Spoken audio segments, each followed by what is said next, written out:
in Wisconsin. I'm the Kudere Ojibwe from northern Wisconsin and currently serve as a program specialist at TLPI. You may have seen me this morning at our opening comments and ceremonies. So welcome to the first session of the 2021 Enhancement Training Veterans Track.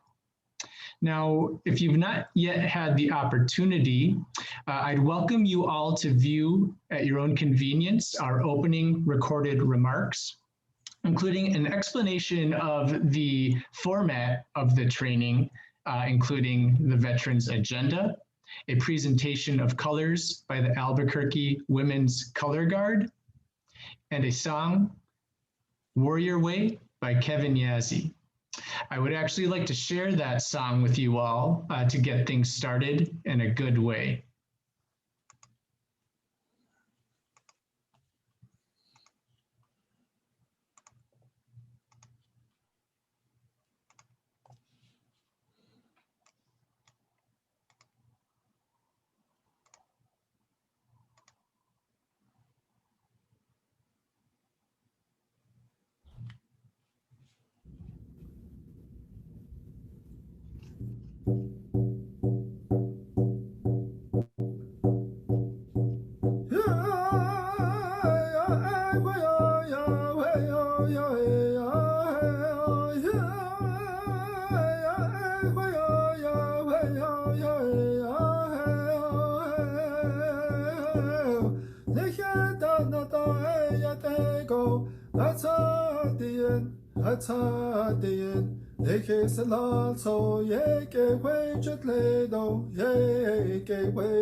也给是拉草，也给回去累到，也给回去累到呀呀嘿呀嘿呀呀嘿呀呀嘿呀嘿呀呀嘿呀呀呀。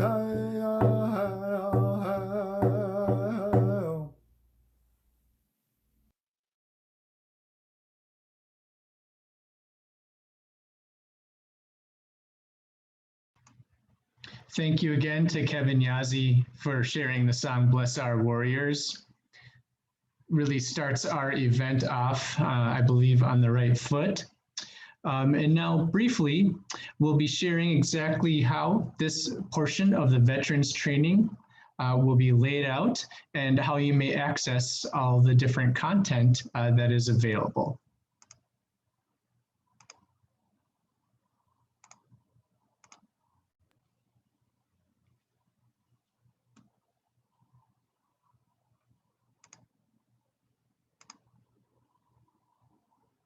Before we got going, we do have a disclaimer that any views shared or any content in this document was funded by the Bureau of Justice Assistance.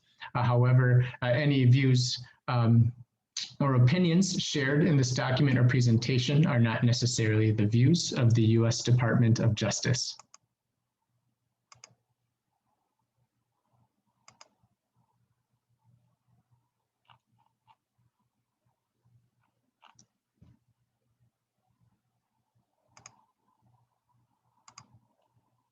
Now, we all look forward to providing you with engaging discussion-based workshops this week in our virtual veterans training track. This week, we are including sessions, including this panel. However, we are also including additional sessions, including addressing trauma and tradition with humor, including special guest comedian Mark Yaffe, a screening and live Q&A later this afternoon with the filmmakers behind the documentary The Warrior Tradition, 2 sessions on the transition to recovery and civilian life, and a discussion provided from Regina Rohnhorst on working with veterans organizations in Navajo Indian country, and on the development of veterans treatment courts.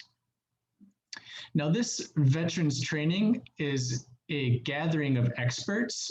I'd encourage you all to exchange ideas and strategies that you've developed through your collective experiences in our workshop chat function or through email correspondence at wellness@tlpi.org. All of the materials and workshop recordings from this panel and this event will once again be posted at wellnesscourts.org and our conference website, enhancementtraining.org.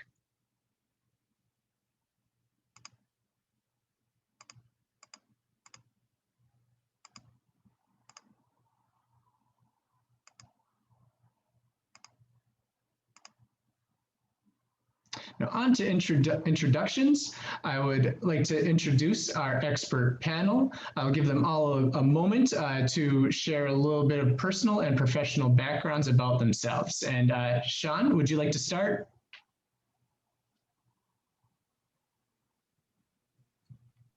Sure. My name is Sean Bear. Indian name is Theo Cook. I'm from the Meskwaki tribe in Tama, Iowa. I am the Bear Clan. I work for the National American Indian Alaska Native ATTC, PTC, MHTTC. Thank you. Thank you, Sean. And on to Ray. Yeah, good morning, everyone. First, my clans, I'm Navajo. I'm from the Gallup area, but my mother's clan are Kia'ani. My father's clan are Tlizaklana, many goats, and my maternal grandfathers are Twitachiti, Blackstreet people. And my paternal grandfathers are Bitterwater people, Twitachiti. Those are my people, my clans, and I'm originally from an area called Hawk, Arizona. I'm a Army veteran, field artillery. In fact, 50 years ago today, I was in my 4th day of basic training in Fort Polk, a place they used to call Little Nam. So this is kind of an auspicious week for me. I've kind of been reflecting on that this weekend and this week, but that's a little bit of history. I'm a behavioral health consultant with several groups and organizations in the country and help with research and evaluation as well in my work. Good morning, everyone. Thank you. Thank you, Ray. And on to Regina. Good morning, everyone. Hello from Tohajule, New Mexico. My name is Regina Begaye Rohnhorst. I'm presently working with the judicial branch as a court administrator. I manage 2 judicial districts, the facilities, vehicles, court dockets, everything for the judge, Honorable Judge William J.J. Platero. And my military background started when I was a little girl. My dad is a Navajo code talker. He's also an Army veteran in the Korean War.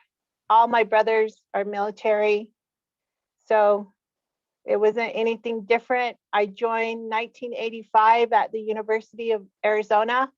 I'm a commissioned officer. I was discharged in 1998 as a captain. Ordnance. I did some training at Redstone Arsenal in Alabama, 1987-ish. Been to Fort Lewis, different places all over the United States. And I was a Army reservist for a while. And I am a member of the Navajo Nation Bar Association. I have a license since 1991, and I do a lot of work in Navajo Nation with the Veterans Justice Outreach Project of our Healing to Wellness Court for the Navajo Nation. My clans are Red Cheeks, born for the Sleepy Rock clan, and then my Nallies are Black Sheep, and then also I forgot.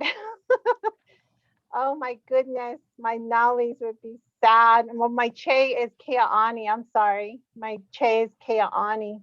So really happy to see everybody. Welcome to our virtual presentation. Thank you, Regina. And then we'll now move on to Mark Panshevitz. You can introduce yourself. Hey, thanks, Jordan. You even said the name right. I'm impressed. Usually that doesn't happen. So my name is Mark Panshevitz. I'm a clinical social worker. I'm also a project director at NADCP for the Justice for Vets programs and also for the Tribal Planning Initiative. I am also a veteran of the United States Air Force. And before all this, I was even a prison guard for a little while too. It's been my honor to come here. I can't wait to talk to you guys, and I think we're gonna have a really good time. Thank you, Mark. And then David, I just see I failed to put you onto the master list here, but I'd like to introduce David as well. I'll give you just a moment here. Oh yeah, that's all right. So, Guaxi se hopa Sawajamshe. My name is Dave Natsue. I'm from the Pueblo of Laguna. My clans are, from my mom's side is Big Parrot, and from my father's side is Little Bear. So I worked out at the Pueblo of Laguna Behavioral Health and Social Services as a counselor, working with their Healing to Wellness Court, and some of the other addiction groups that they have out there. Prior to that, I did 20 years, a little over 20 years in the Navy as what the Navy calls a 3809 and a 3853. So I was worked as a musician's mate and was forward deployed naval forces. Spent a lot of time out of Yokosuka, Japan. So after my service time that I went back to school and pursued the degree in psychology and counseling. And so I'm glad to be here, and so we'll carry on. Thank you so much, David. And my hope is that this session will kind of set the table for discussions for the rest of the week. And once again, to each and every one of you attending, feel free to contact us at wellnesscourts.org if you have any deeper questions that come up during the conversation. Thank you all again for attending. So we'll get on to the presentation. So initially, for those of you who may be less familiar with the concept of veterans treatment and veterans treatment court, I wanted to turn it over to Mark for a bit, just to kind of lay out a summary of generally what is a veterans treatment court and why a tribe might want to implement a veterans treatment court program. Thanks, Jordan. So, a veterans treatment court is exactly what it says. It's a treatment court designed specifically just for veteran populations. Now, does that mean honorable, dishonorable, less than honorable, bad conduct? It could mean all those things, particularly if you're taking a high risk, high need population, which we found is the best idea when we are doing any kind of treatment courts. That's kind of the population we're shooting for. How it all got started was by a guy named Robert Russell many, many years ago. He's a judge. He's just retiring, and he was doing a docket of treatment courts and DWI courts. And what he found was he had a veteran that was in that court who was doing horribly. That was not doing well at all. When he would come before the judge, his demeanor and his affect were downtrodden, and he wouldn't look up, and he just was not participating well in the program. Well, it just so happens that there was some veterans that worked for the court. And after this particular session, the judge asked those veterans if maybe they could talk to this guy. Well, they did. The next week when he came in, it was a completely different person. His head was up. He was yes, sir, no, sir. He had eye contact, standing at parade rest. Everything changed about his demeanor because of that interaction with other veterans. And that's when Judge Russell said, there's something here. There's something that's going on. And what he was seeing there was a different thing called basically the military culture. And that's why we have a veterans treatment court. Oftentimes people will say, well, we have a veterans treatment court to give special treatment to veterans because they deserve it because they've served our country. Well, just like I said, some of them didn't serve that well. Some of them had dishonorable discharges. Some of them, rightly so, had things that just went wrong in their life, or their military service in general is something that caused problems. So we're not doing it to honor the veterans. That's a nice side effect. But the reason why we're doing it is because we really want to focus on that veteran culture, because that's part of that. And a lot of people don't understand how much that veteran culture plays into it. Now, the other reason why we have them is just statistically. If you start looking at some of the statistics, they'll blow your mind. Now, these are older statistics right now. These are back around 2012, actually. But when we look at some of these statistics, we can see that 25% of veterans in jail had been in combat. 31% reported that they'd been in combat. And 48% of veterans in prison and 55% in jail had been told that they already had a mental health disorder before they even got out the gate.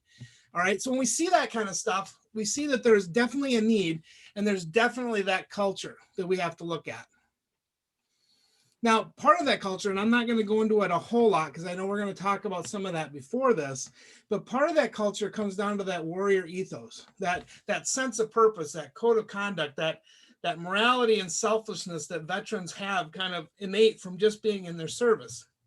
I can say something right now to all the veterans out there, something as simple as what's your favorite MRE? And immediately people can come up, or what's your least favorite MRE?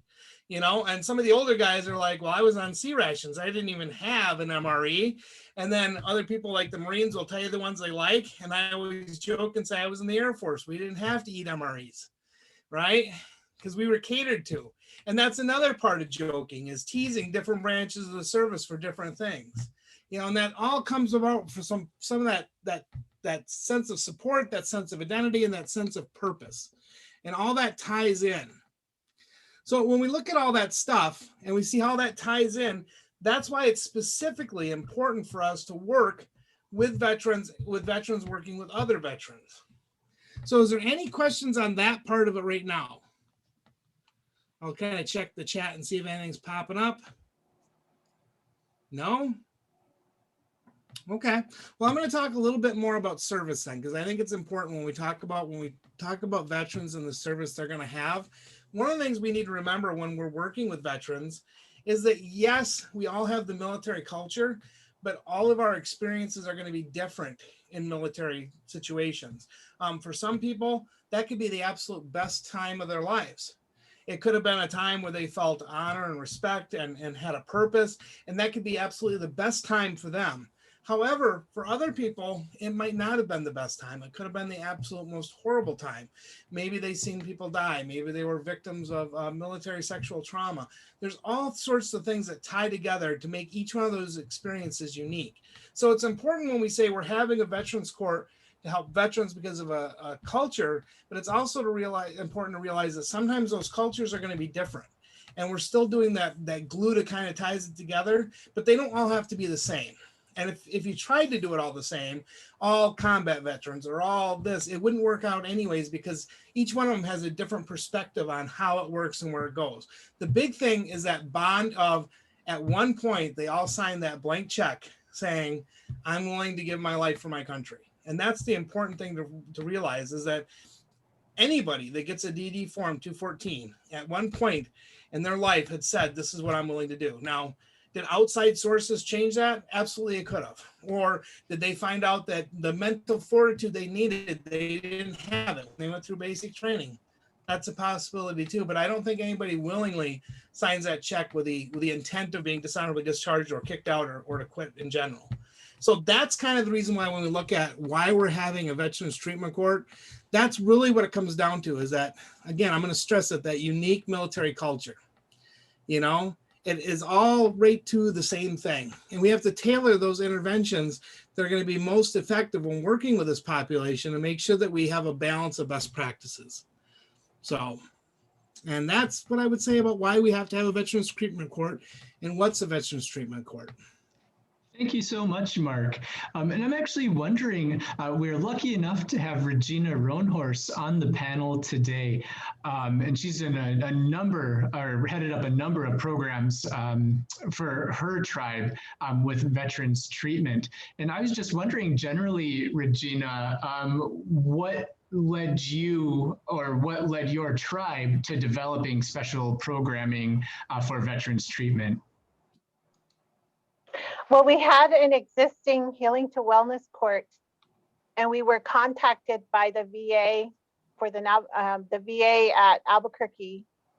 They have a veterans justice outreach person. They're at LISW, and they were finding that in New Mexico off reservation, there were more Navajo veterans that were getting justice involved in the state courts, and they needed assistance because a lot of them lived on the reservation but then got in trouble off reservation. And so I was contacted because everyone in the judicial branch knew I was a veteran. And then that's when I started opening the door to the idea. Way back in 2012, it all came to, I guess, trying to figure out how to first of all, access treatment services. And for many of these veterans, from my experiences, is like the mental health portion, and then working with Indian Health Service, because Indian Health Services is more accessible on reservation than the veterans treatment centers off reservation. So that's where it started. So I wrote a grant, and I called it the Veterans Justice Outreach Project for Navajo Nation. And so that's how we got involved. Was we have a higher proportion of Navajo veterans out there who need services. Thank you so much, Regina. And I'm so thankful to have you on the panel today, because that real world experience is really what we're kind of parsing out. And I find that your experiences are really applicable to other tribes who might be interested in developing a program for veterans treatment as well.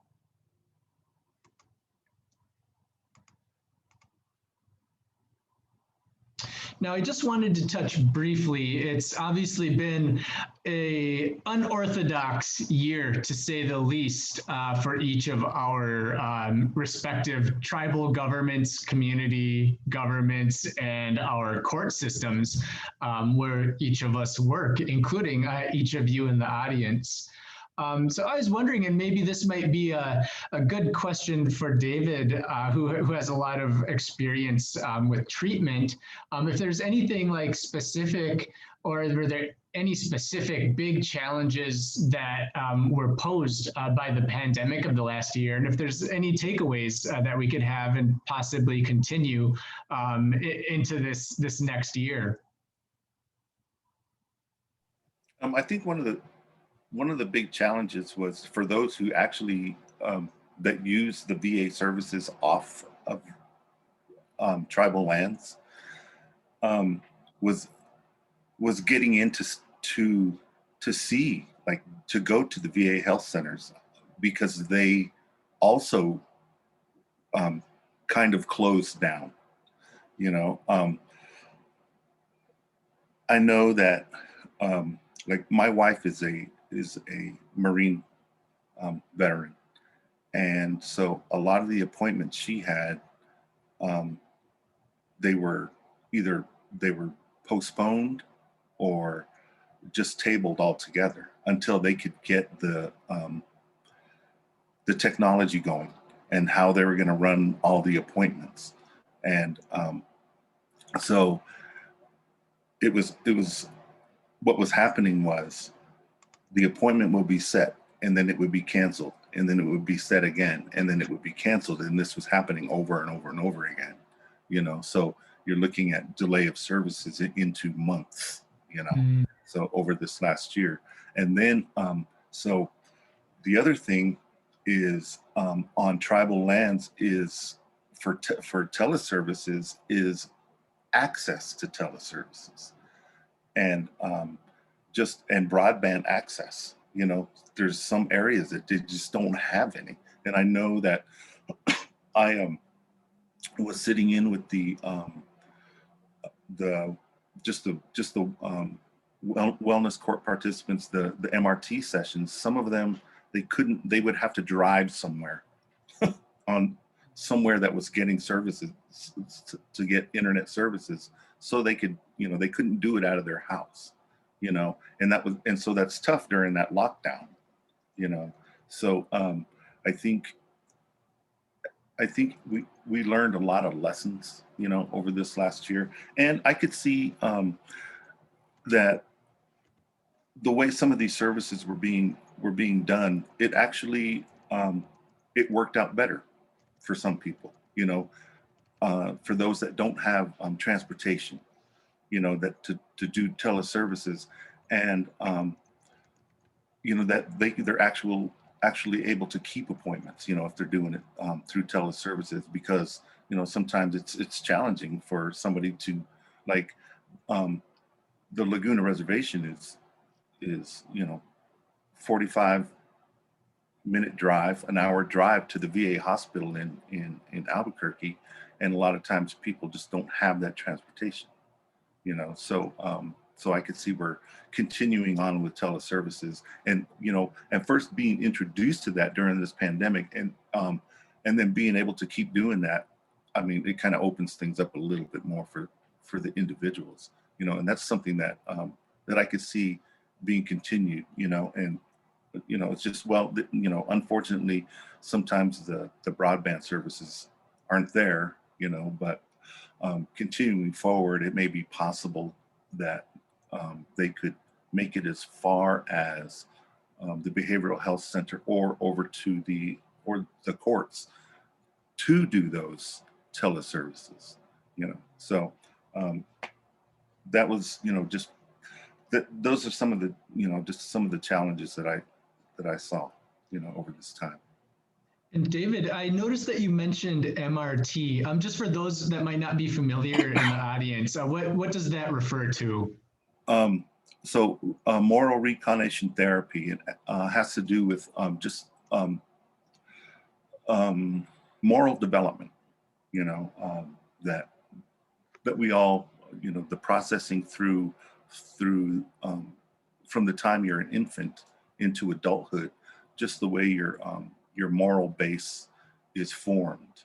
And there are MRT, there's MRT trauma, and then there's MRT for veterans in particular. So I've been through all the training for all of those, and the one thing we didn't have at Laguna was a veterans. There's no veterans court out there, so it was mostly working individually with the veterans. And the thing about with the MRT veterans trauma, you don't necessarily have to have a group to work to go through the workbook. And it's designed, it's just for those that are familiar with MRT, with that type of therapy. So when you're using the MRT veterans trauma workbook, you don't necessarily have to have a group. It can be done on an individual basis. So so there were a couple of individuals that I started that training with, going through that therapy with them, with that outline of that type of therapy, up until the point, and this usually happens up until the point where probation ends. Then you encourage them to continue, but more often than not, when probation is over, they're done with whatever the requirement is, But every once in a while, you get some people that want to hang around and complete the therapy. And that interests me. So over the past year, then, was there a learning curve in terms of connecting veterans to MRT services? And did MRT services look differently while we were working from a large extent from home in terms of wellness court structures? Yeah, I think just the fact that it all went to this format, and I noticed like I was sitting in on a previous session with at the beginning, the session that was this morning, and Lori Vallejos was talking about just being able to see the participant, and because it created, as providers, you get a lot more if you're actually with the individual. There's lots of things to take into account, how they present themselves, how they dress, what their how they're reacting physically, all these things that we notice when we're on one-on-one sessions. But those things were difficult to see, and I noticed that when I would sit in with the MRT groups, you can't really tell, you can't really see, there's no getting up and things just like getting up in the morning and getting ready to go down to the group, it turns into just rolling out of bed and walking, taking a couple of steps across the room to log on or whatever, and there's just things that you miss, from the actual live contact. Thank you so much, David. And if any of you were unable to view the plenary session this morning, it will be available as a recorded file closing after today's sessions. So then we're going to kind of move on to the next topic here. So just one moment. And if any of the panelists had any additional discussion points regarding teleservices or the challenges of the last year, feel free to jump in. But with that being said, we're kind of going to jump over into cultural considerations that we might be looking at as we plan a veterans docket. So with that being said, I was wondering, I had a question for Mark first, and then I'll have a question for Sean, Ray, and Regina specifically. But Mark, I'm wondering if you could lay out quickly for the audience key considerations if any of the attendees are planning a Veterans Wellness Court docket.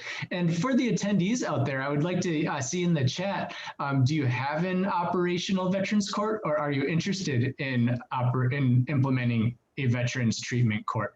If so, please do type into the comments portion of this meeting and let us know. But then I guess I'll leave it to Mark then in terms of key considerations for planning a Veterans docket. Well, I think the very first thing you have to look at is, do you have enough people to do a full docket, or do you need to just do almost like a side track of your existing treatment court?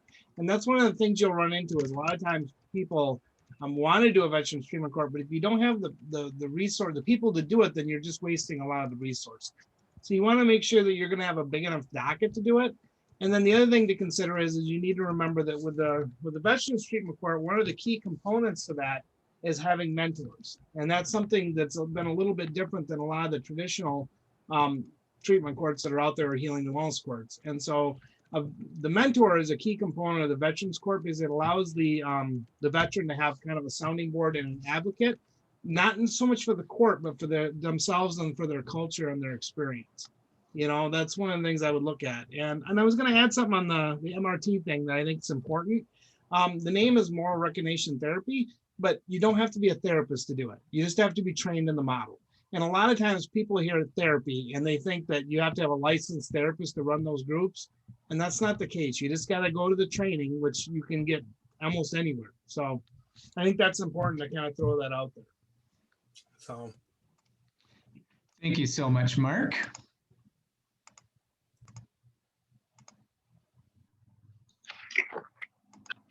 May I comment? Oh, May of course, I comment? Regina. Yes, yes. Okay.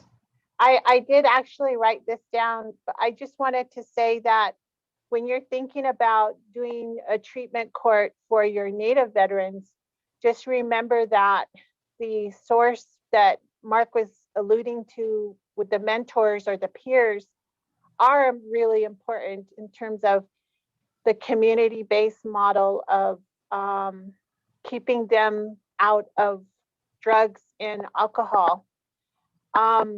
Because these mentors and these peers, they are also the same kind of people that the veteran may know. We all started working from the get-go. When we hit boot camp, we were separated by occupation and rank throughout our military career. We were living and working in different military installations with our spouses and our children.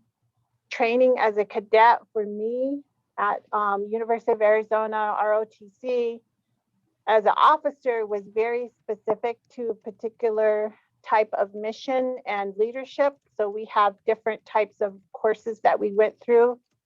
So we have our own jargon. We have our own beliefs, missions, and goals. When you're thinking about supporting your veterans in a treatment court, think about your systems of care.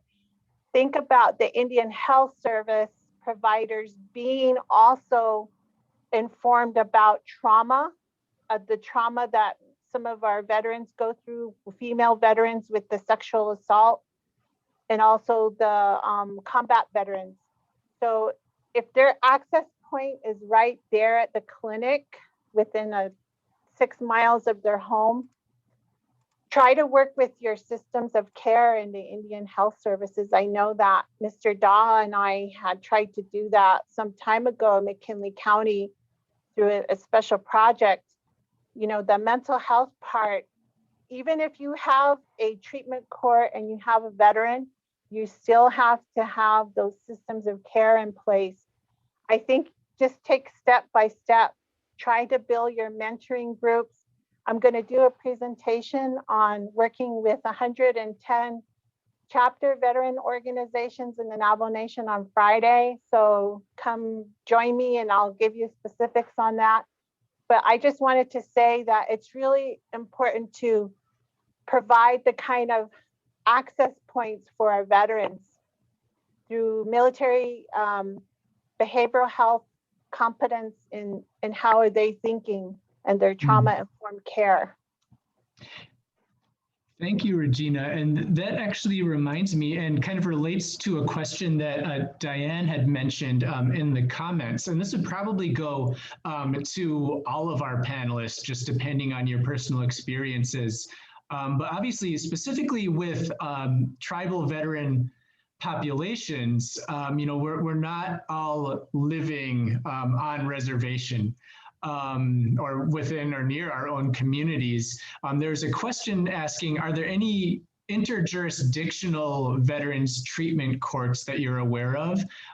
Or for your own programs, have you worked with any interjurisdictional or shared jurisdiction type models within the Veterans Treatment Court framework? Yeah, I've seen a lot, Jordan. I've seen a lot of times where districts have MOUs where they share and they can cross districts like that. The only time it gets a little bit dicey is what happens if they fail out, or what happens if they have to be, put in jail for a sanction, which should only happen very rarely, but that's part of it. And then of course also who's going to do the supervision across the district and how those are going to communicate. But as long as you have a really good communication between all the districts and they're all part of that process, I think it can work very well. And it also helps because that can help your numbers. If your particular district doesn't have that many, but other places do, then you can kind of share with that and kind of jump in on it. So I've seen that work well, is what I'm going to say. Thank you, Mark. And Regina, I'm curious with your program, do you collaborate with any additional tribes or outside county or state jurisdictions? Okay, so jurisdiction-wise, we have not gone there in terms of like the concern that we had as a team was sanctions. If there's sanction, are they going to go to prison in the state jurisdictions? So we didn't want to sort of go there. But in terms of technical assistance to off-reservation New Mexico state judges, I have done that in Albuquerque with the 2nd Bernalillo district, and also with McKinley County was thinking of it. But what I did was more or less provided the traditional teaching part of our peacemaking program. And I believe Ray has a lot of good resources too that I should have used. And I'm thinking of collaborating with him in the future, but you can go to a off-reservation judge and their team and say, hey, we have these additional supports for traditional healing, for traditional teaching. And when we did that in Judge, I forgot her name, but she had a Native American Healing to Wellness Court. When we did the Navajo traditional teaching to Zuni and Apache participants, they really did like the idea of who am I? Where do I come from? Am I resilient? So that was our experience so far. And how, Regina, sorry to bother you again on this, but I'm curious, how did you bring in those traditional or cultural elements into your program, or how did you identify individuals in the community who could share that? We have with the Navajo Nation a peacemaking program, and our peacemaker traditional specialist who happened to be a prevention specialist, her name is Jamie Mike. We developed 10 lessons from what's your clan, what is the 4 directions. All of those things were 10 different spaces. And then we met with Judge Dominguez from Albuquerque, and we just presented it to her, and she added it into her toolbox, I guess is what you call it. That's how we did it, and it was very successful. Thank you so much, Regina. Now, moving on to cultural considerations for veterans treatment courts, I'm sure our panelists each individually have so much to share on this topic. So we'll get into it. If any questions come up, once again, feel free to just drop those in the chat. But maybe turn to Sean at this point. I know that you're very familiar with your tribe's respective culture and military culture. And I was just wondering generally how you would advise a program who's planning a tribal veterans treatment court, or what sort of key considerations would you advise a court on who is planning a program? Thank you, Jordan. Well, for one thing, it's like looking at trauma, because when we look at that, we look at historical trauma, we look at lifelong trauma, veteran PTSD, and cultural differences. A lot of times, the way that we usually do that with the Native veteran curriculum is to look at it compoundedly, because it's all going to be affecting the person. And looking at traditional, bicultural, and acculturated or assimilated tribal members, that it needs to be taken into account, as not all natives want native culturally adapted treatment centers or programs. Self-identity is also very important to consider, so that people don't stereotype natives, but also cultural inclusion. For those who prefer traditional practices are important, from assessment to discharge. It's not always been taken into consideration, especially like with mental health. We had our spiritual roundtable with medicine peoples from around the country to address mental health, and specifically with natives, because some of the mental health diagnoses actually contradict with our cultural beliefs and practices. So a lot of times those need to be taken into account, and adding culture, but remembering that the culture a lot of times is more specific to tribal areas, and that they can't there is no kind of a Pan-American Indian practices and things like that. So. And I was wondering, Sean, like which aspects or what possible aspects could there be of a tribal veterans culture that might not jive with the traditional notions of what a veterans treatment court might look like?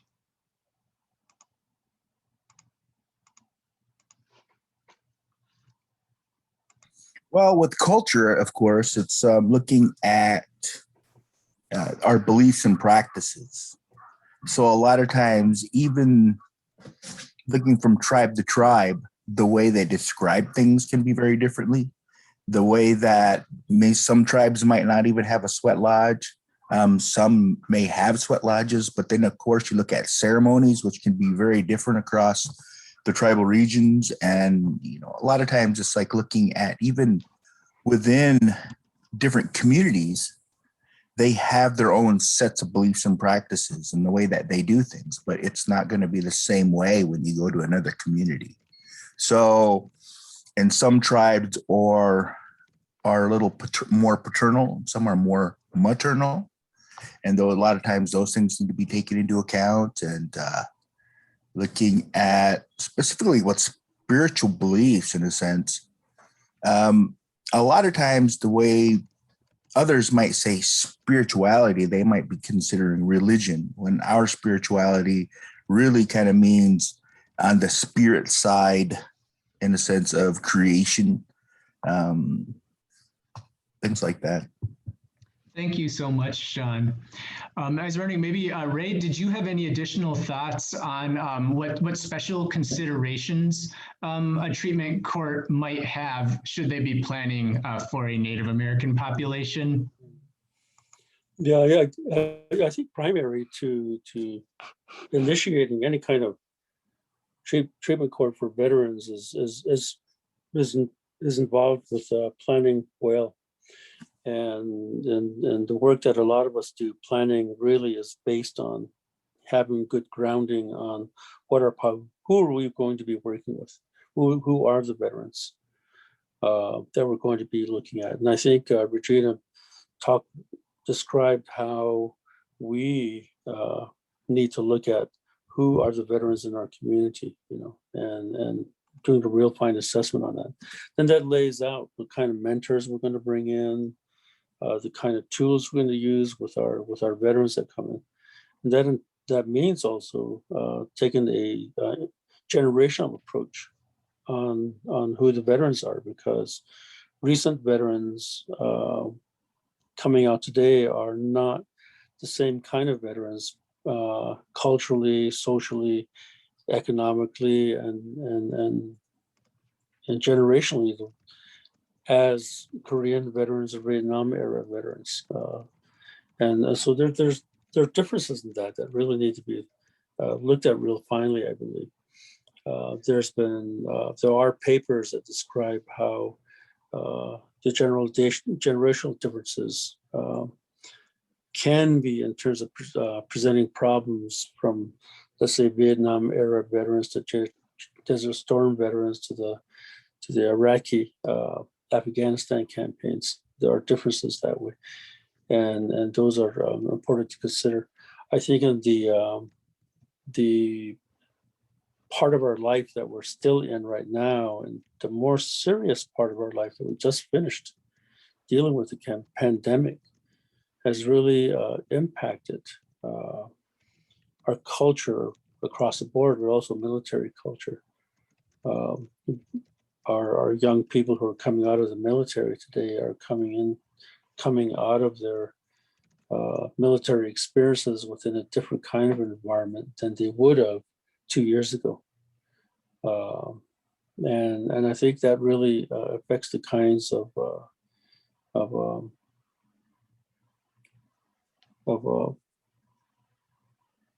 chances that a young veteran has today for beginning to acculturate to civilian life, let alone assimilate to civilian life.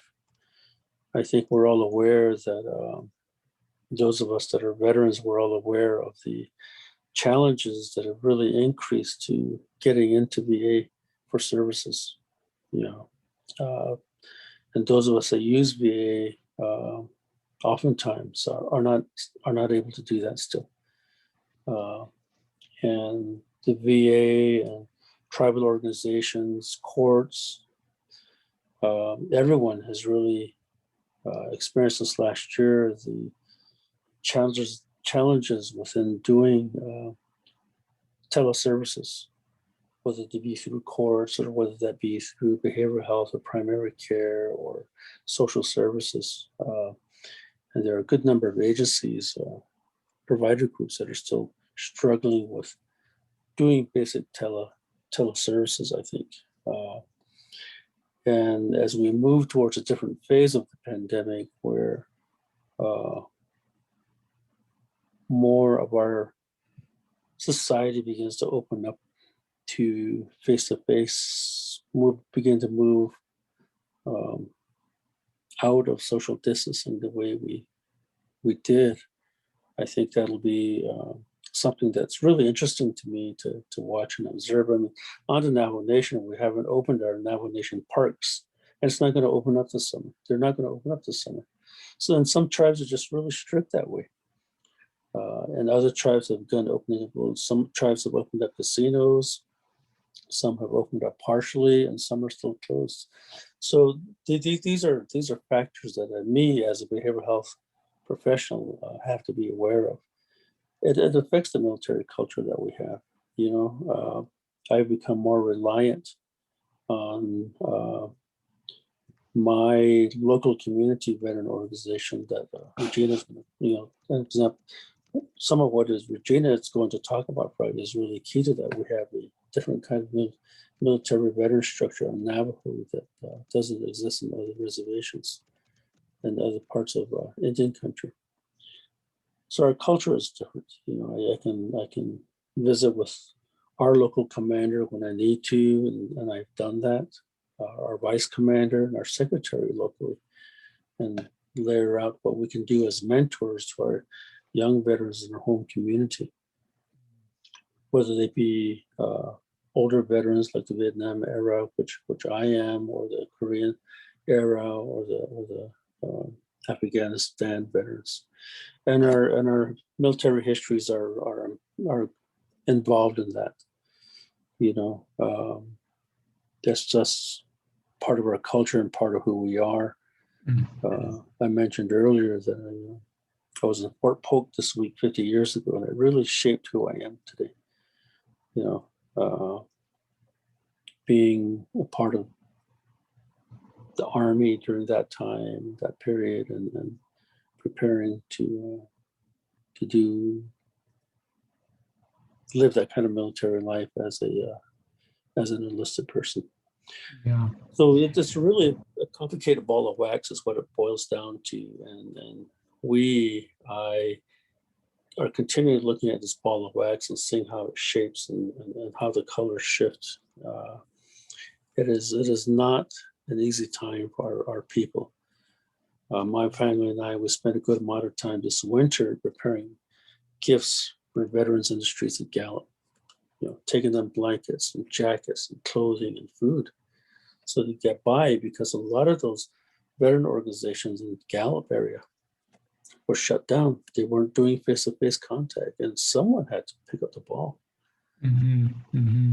And as our community organizations and people in the community, in some communities that are still doing that. And that's part of the military culture, supporting and helping our brothers and sisters who are less able to care for themselves. And you can't do that sitting in an office, waiting for the pandemic to go away. It doesn't happen like that. And our veterans are dying in ever increasing numbers. More are becoming involved in the criminal justice system. And that's a really unfortunate part of where we are today. So I encourage everyone to think about how we can all step up a little bit and help our brothers and sisters, whether they be on their reservations, whether they be in the large cities or smaller towns. We have a lot to do through this pandemic before life begins to get a lot more open in the way that we can do the kind of work that used to be. Thank you. Thank you for that, Ray. And there's an interesting discussion or dialogue going on where Sean and David had made a couple of comments. And it reminds me, Mark, actually, of what you've spoken at length about is, I wonder if you could just lay out for the audience some of the challenges in the shift from the daily lifestyle of an enlisted man to returning to civilian life, specifically if they have a substance abuse disorder. What does that look like? And maybe what did that look like for each of you? Well, one of the things for me, Jordan, what I'll come back to is, one of the things the military has is this belief of embrace the suck. And what that means is that we have to do whatever we have to do to get the mission completed. And sadly, sometimes that meant getting painkillers to get through the pain so that we could complete the mission. And the problem with that is oftentimes people ended up with opioid addictions, especially when they didn't realize how addictive some of those medications could be. And so then, after the mission's done and you go back to get more opiates and you're cut off, well, a lot of times service members would then turn to street level opiates, heroin, and that kind of stuff to get it. And then that ended up getting them discharged dishonorably, or maybe they discharged with a substance use problem. They just didn't get caught with it, and so then they're coming out of that military, culture that helped create the problem and didn't give them the coping skills, because embrace the suck certainly doesn't mean go and get therapy, because that's not part of that. It's just get through it. And so then they come out into the civilian world and they're lost, frankly. And that's part of that disservice when we talk about that with veterans, is about that. And there's just so many different nuances that can happen with different things. You can look at what defines trauma. For one person, a definition of trauma can be completely different for somebody else.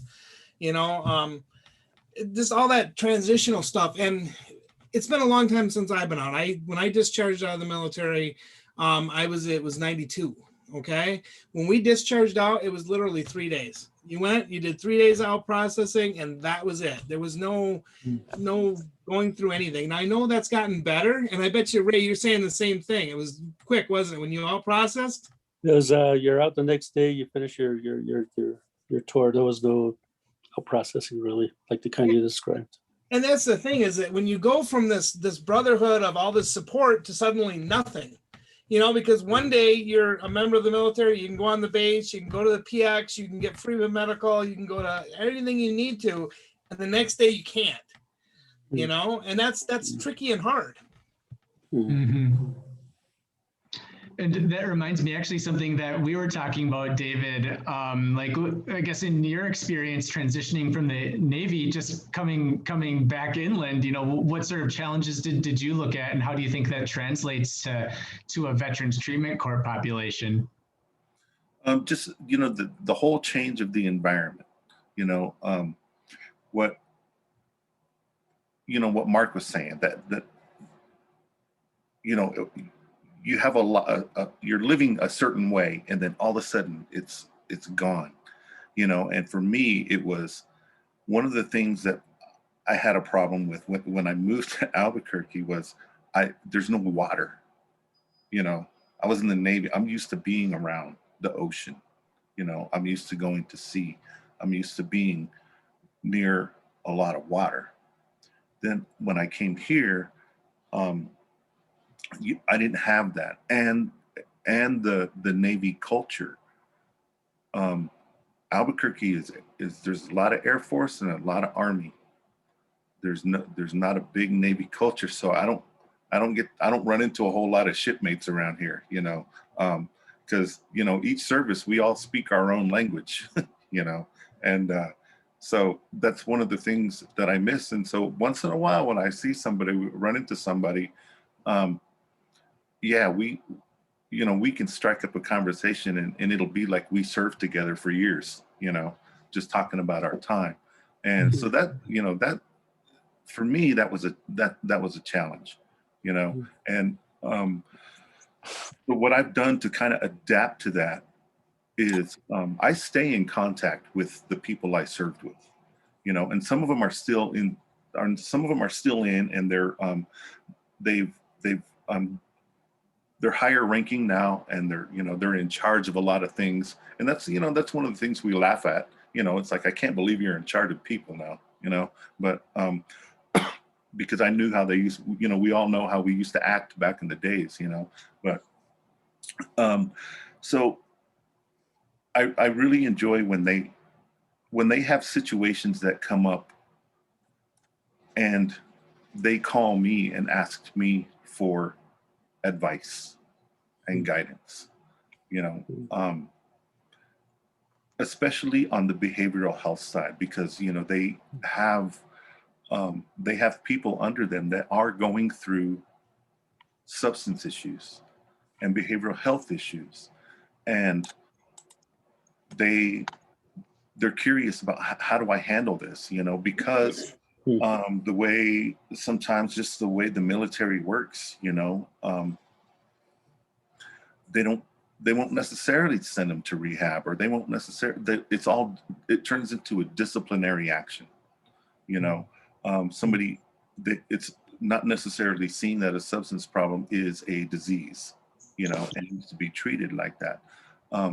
It's just seen as a disciplinary problem, and then, you know, all the legal processes go through when what they actually need is somebody to guide them, you know. So I get calls from those guys.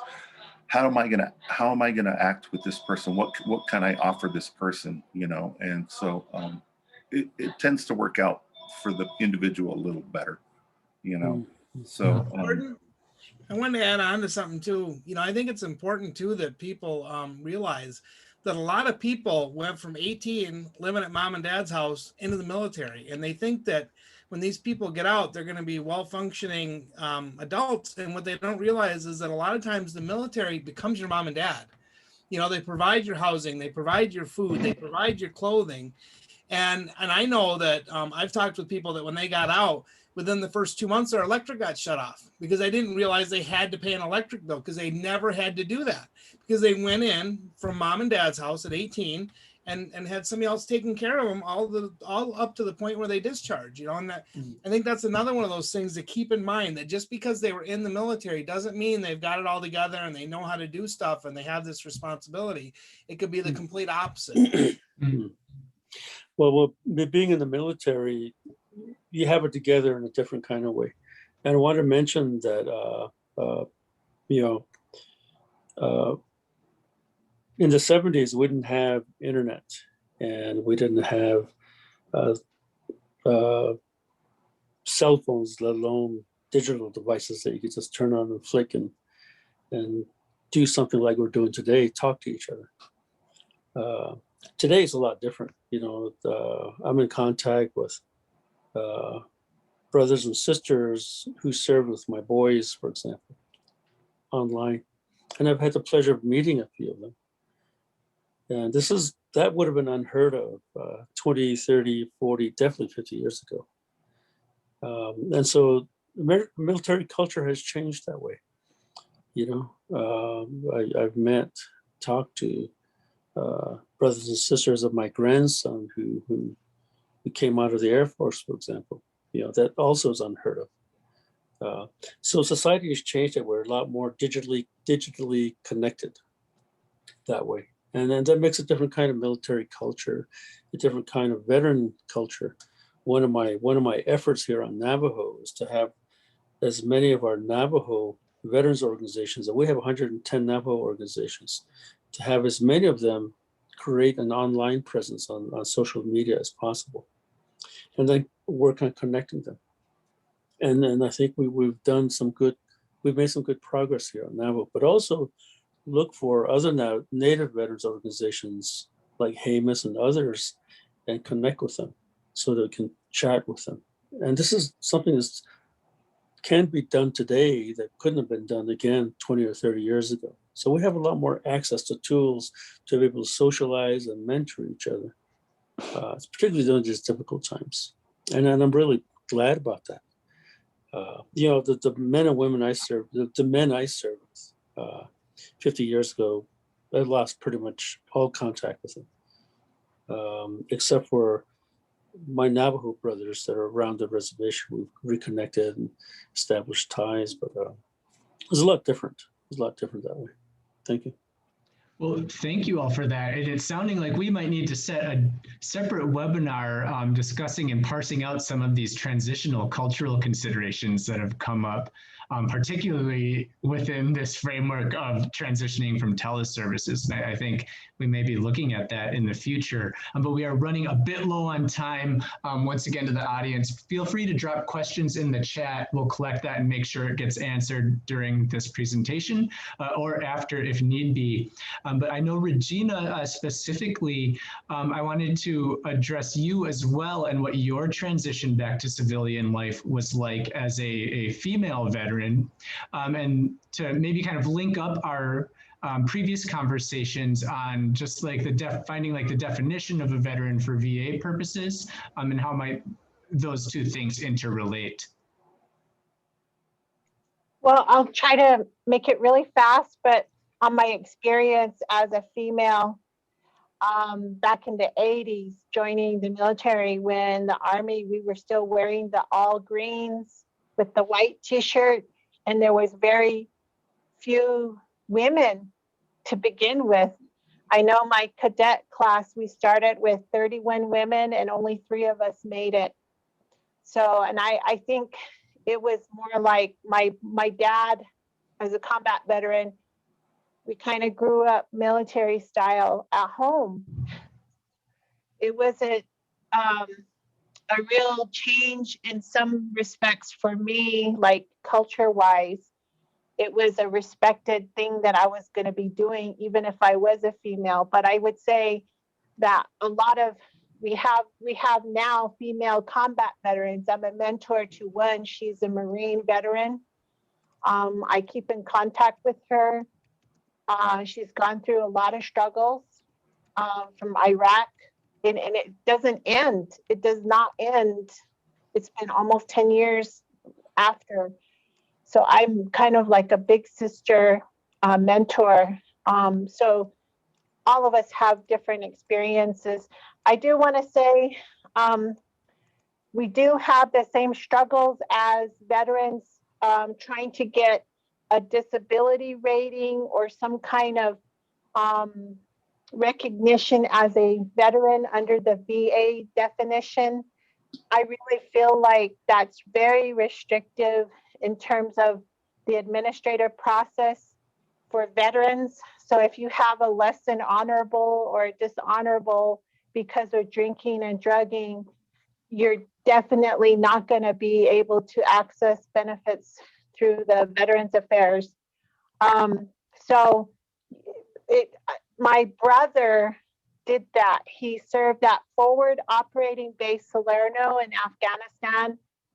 His commander at his funeral, which was 2016, my brother passed away. My brother, I didn't realize this till the commander came to his funeral. He was in a front line for over a year. And that did a lot of trauma to him, even though he was he came from a very strong family. So his drugs of choice were crack and alcohol. And when he got discharged, I believe it was general or less than honorable, my dad had to hire a lawyer to try to change that because of the PTSD. He was eventually diagnosed with severe PTSD from the combat. But a lot of our Native veterans out there don't have those resources. They don't have attorneys. They don't have money. And they just give up and they fall through the cracks. I think that the veterans organizations in Navajo have really discussed this, because what happens when a veteran who's served has a Bronze Star like my brother, 5 battles behind him and all that. And even my dad as a code talker said, we had a lot of code talkers out there when they came back from the war that suicide. And so that's where we need to figure out as community of veterans and organizations that we're in, how do we work with our young veterans coming out of the military, like David was talking about, Ray and everybody. So the definition of a veteran for the VHA, Veterans Benefit Administration, for disability, healthcare, education, even for your records, it's really hard to do if you don't have a lot of support services. I know my dad said that he got rejected for a disability rating. So he went to the non-government organizations like the Purple Heart people and all of those organizations. They have veteran service officers that know how to do these administrative processes. Your state may have VSOs, veteran service officers, like New Mexico. They really ramped up their VSOs in the counties. These people can help you. And then also veteran mentors. We have veterans out there who fought these administrative processes and got their ratings. And that sets up for a lifetime of benefits in different areas. And even kids, surviving spouses may be eligible depending on what rating you get between 100 and below. My dad's 110%. He's always happy to say that. I'm 110% disabled veteran. And so this process, we really need to address with the Federal Bar Association. We need a lot of pro bono attorneys to come forward to help our veterans fight in this administrative process. I think these are some things that we need to think about. So on tribal side, the Navajo Nation veterans organizations, they're defining as less restrictive. And I think it's important. And I think if the tribe has a trust fund or funding or any kind of program out there that's tribally run, and they define a veteran as just service, you serve, you're a veteran. Like the old days when you were a warrior, people didn't say, did you go to battle or not? They just said, you're a warrior, we honor you, we respect you. Here, this is what we're going to give you. The Recarnation, the veterans organizations are looking at the definition of a veteran as being less restrictive in terms of trust fund money. Navajo Nation veterans have a trust fund. And so these are some things to think about within your tribe and Pueblo, and maybe work on those issues with your local veterans organizations. Thank you so much, everybody, all of the panelists. You bring such light and information that during this pandemic, I pretty much just shut down myself for many, many years. There's a lot of us out there, many, many years, we didn't want to come forward and say, hey, I serve. I was one of them. I started my process of being, hey, I'm a veteran until recently, like 7 years ago. And I wasn't really open to saying I'm a veteran. But I just want to everybody on the panel and in this virtual room, thank you for your service. If you have someone that is serving now, thank you families for supporting your veteran, because you go through a lot with your veteran. My son just joined. He got his commission. He's going to infantry as an infantry officer in November. So I'm on the other side now as a Blue Star mother. And I hope that the tribes and pueblos support Blue Star, Gold Star parents and surviving families. Ejeha, everyone. Jamie Gwitch, Regina, thank you so much to our panel of experts today. I would like to note that our subsequent veteran sessions will parse out a lot of the topics that we didn't get into detail with today. So please do join us again in the veterans training room specifically. And just another technical note, workshops for A3 and A4 will start in an hour at 12:15 Alaska time, 1:15 Pacific, 4:15 Eastern time. You can join by entering the virtual environment and clicking the launch button, similar to how you joined this workshop. So once again, thank you to our panelists today, and we look forward to seeing you all in our plenary sessions and our breakout sessions as we move forward through the week. Jamie Gwitch.